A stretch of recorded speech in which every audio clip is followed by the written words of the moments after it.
I came with my husband from Syria in hope of a better life.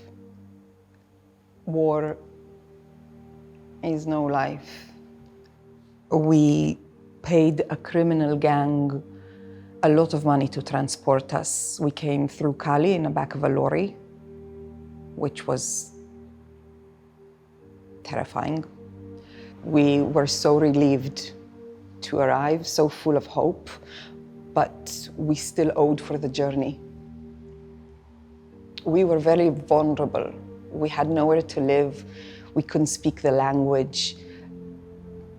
We were in a country with no right to work, but we were desperate to work to pay off our debt. And we were separated from the people we knew. My husband and I were kept apart. And the gang promised us to find us work so we can pay off our debt. They forged the work documents, which cost a lot of money. And my debt kept on growing 10% a week. So I was trapped.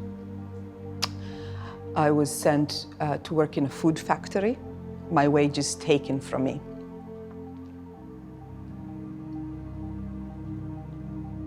I couldn't tell my family back home what had happened to me. I was too ashamed of what my life in England had become. I couldn't tell anyone in the factory because I didn't want to get deported. And our exploiters always kept us looking very pristine with decent clothes and silk scarves, makeup. They didn't want us looking like slaves. They were clever. And I took pride in my appearance. I didn't want anyone to know the mess I was in. And so it went on. And one day, my exploiter came to the flat to get my wages, and I challenged him. I didn't want to be a slave. He grabbed me by the neck, he half strangled me, and the next day at work, I broke down. And my employer asked me what was wrong. He could see the marks on my neck.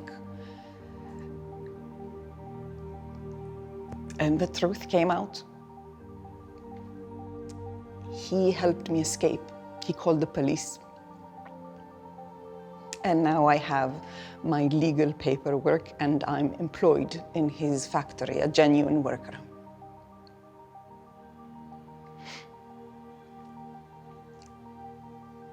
All I ever wanted was a better life for myself and my family. The women that we come across that have been subject to exploitation have been trafficked into the country on false promises.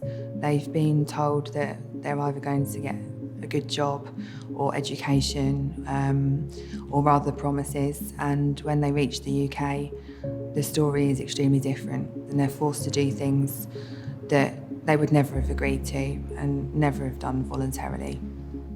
Modern-day slavery and worker exploitation is right in front of our eyes. You have exploiters that are running businesses designed to hide the victims from us.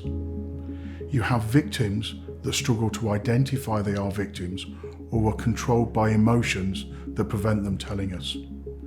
And you have a vast number of businesses out there that do not know how to look for it. The crime is truly invisible at every level. One of the most prolific issues that we face is an issue called debt bondage, whereby people have been trafficked to the UK on the back of a promise of employment. So they've paid in their home country to secure a job, to secure the travel to the border, and secure ongoing housing. They reach the UK and their exploiter tells them that they already owe them thousands of pounds, and that's where the cycle begins. Exploitation can take many forms. We have a responsibility to go look for it and do something about it. We need people's help to spot those signs and raise awareness and report to the authorities. If you employ 10,000 people, you may not notice that 20 of your staff are being delivered every day by the same person, that you won't notice that they're dressed in the same clothes or they haven't eaten for a week. You won't necessarily pick up on those things, and we wouldn't expect you to. But by raising awareness amongst all of your employees, it may be that other people can pick up on these things. So it's really important that employers pay attention to their staff and ask questions if they think that there's something wrong.